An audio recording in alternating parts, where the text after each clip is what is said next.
Oh no, Beheneko's got a lolly in it now. Beheneko's got a lolly in it now. It's all over.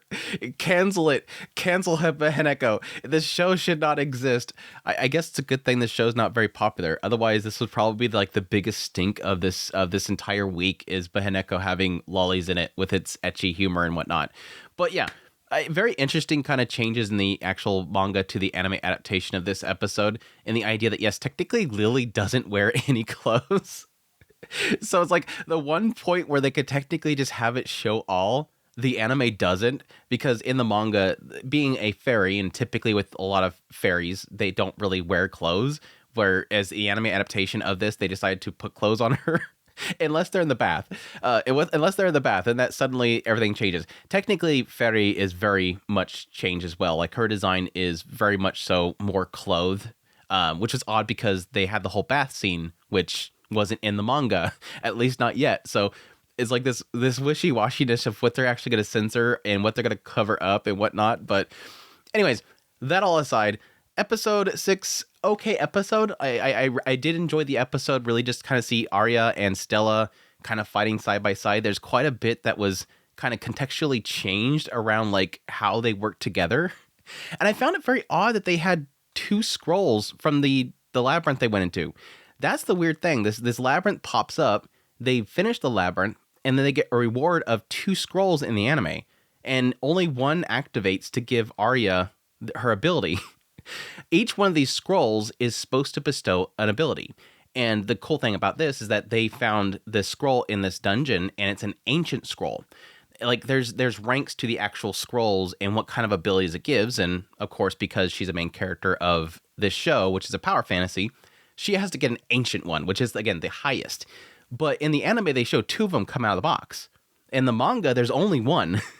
and Tama has to force her to take it. Like, Arya's like, no, that's okay. I don't want to take it. I mean, what if Stella wants it? What if we should sell it? That way we can make more money. And Tama's like, no, take it. And Stella's over here like, no, I have more abilities that I can use that I'm keeping put away.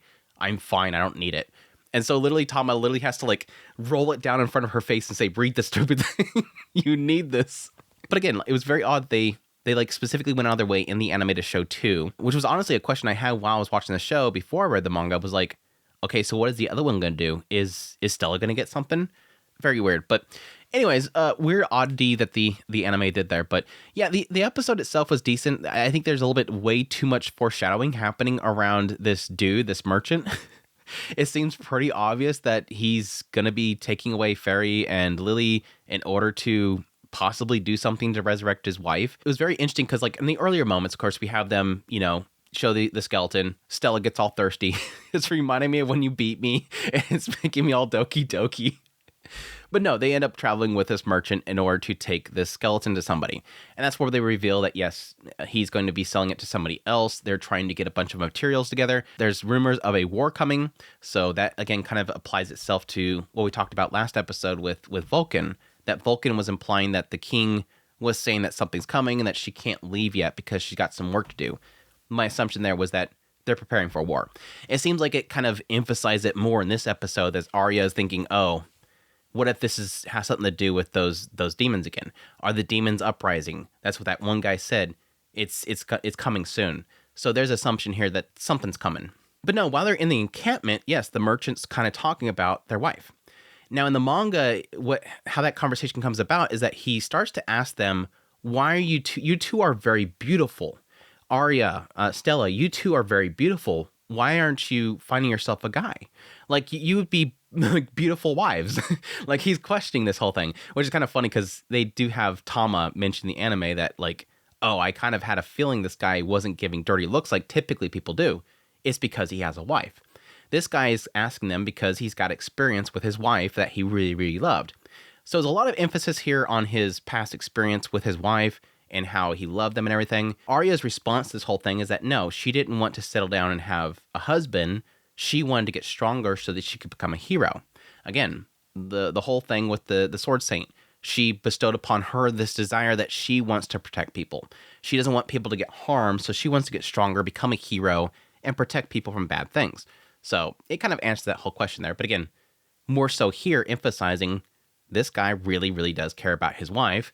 oh, here's this flower that she really, really loved. It shows later on Vulcan go by a grave and somebody rings a bell and it summons up some skeleton. And I'm assuming that grave next to her was this guy's wife, which is kind of, it was a very odd little kind of random showing there where Vulcans walk into the city, which I assume is the city they just came from. And somebody there with a bell is trying to summon up undead beings. I'm not sure if that's going to be tied in with the whole thing with this rising up of the demons and overtaking the area and fighting back against them. But the key point here, though, is that this guy really loves his wife. And there seems to be a lot of whispers during this moment, at least in the manga, that this guy, beautiful women disappear around him. There's rumors around this guy. He's not a good dude. Again, the anime seems like it's trying to take its time of hinting that whole thing there. But the signs are obviously there. He's doing something bad. I mean, the last scene's proof enough. Finally, we could be together again. And suddenly Fairy and Lily has disappeared. I wonder. But no, in the manga at this point, monsters start attacking. In the anime, it's more just this weird mist appears. Let's get out of here. It's probably a dungeon spawning. Figured it out without having to have monsters attack them. But no, the guy's like, yeah, rare opportunity here. You get to go to a fresh dungeon. It's gonna be tons of loot there. Nobody's gone there yet. Go check it out, which they end up doing. I love it because like when they first enter the dungeon area in the anime, it has Arya's like, oh, that's right, Vulcan said something about or gave me some tips on how to handle this. In the manga, she's going to the entrance and Stella's like, let's do this, and Arya's like, crap, how am I gonna keep her in check? Arya in the manga goes, oh, I know. And then she takes Tama and goes, hey, Tama, you probably really like a girl that can listen to orders, huh? Somebody that behaves themselves, huh? Like, Arya is manipulating Stella. And of course, in the anime, she picks up that note by Vulcan and starts reading out loud that says, yeah, Arya will let you carry Tama if you do a good job, Stella, and you do your job properly. Gets her to straighten up. Either way works. Just on one end in the manga, it's Arya that's like this really crafty, manipulative girl. But yeah, they go in the dungeon and they eventually meet the lolly. We have Fairy, the lolly, and Lily, the little fairy, suddenly join the group. And of course, they absolutely love Tama and they wanted to meet Tama and they wanted to give Tama lots of stuff, which at first is just the drops of truth, which Arya knows what that is immediately, which is another odd change they made. Arya knew immediately what that was for, and that was really expensive. And then they get the key to go to the boss, but before they do that, they go back to the town where they end up having a bath in the anime, which was cute. I actually really did like the bath scene. It was super cute. Just you have the usual Arya and Stella doing their usual stuff, and then out of nowhere, just Fairy and Lily are just absolutely causing mayhem and just having fun and goofing around, much to the etchy enjoyment for everybody for Arya. Because she has to hide around her butt, so she grabs her butt. It was cute. It was a cute little scene. But yeah, that's when we get our next big point here, was that, yes, the merchant sees Fairy and Lily and immediately is like, oh, I have to excuse myself, and walks out the door, and it's like, yeah, okay, we know what you're doing. Yeah, okay, we know what you're doing.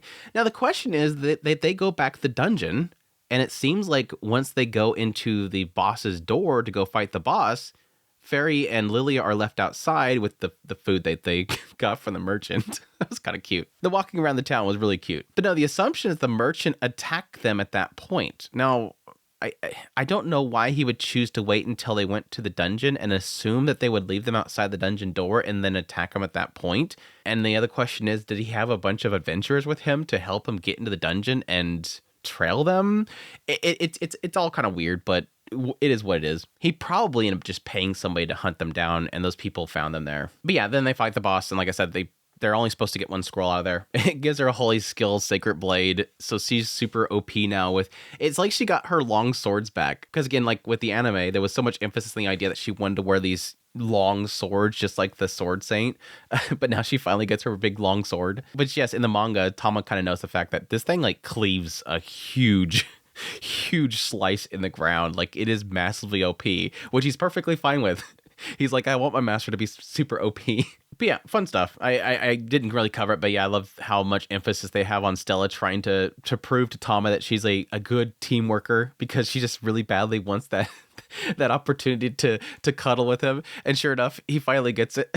Arya's like, hey, let Stella finally carry you. She did a good job. Stella's like, I can finally do it. And she ruins it. Cute stuff, though. I'll be curious if they end up having Fairy and Lily like stay with them as a part of the group. I don't know that they necessarily will. I would assume that they probably want to stay in the forest, because I don't really necessarily see the two of them kind of fitting in with the group. But who knows? Again, a lot of these shows they need their my first baby character, and Fairy kind of fits that whole like childish, be the child of Arya and Tama without actually having to have a baby.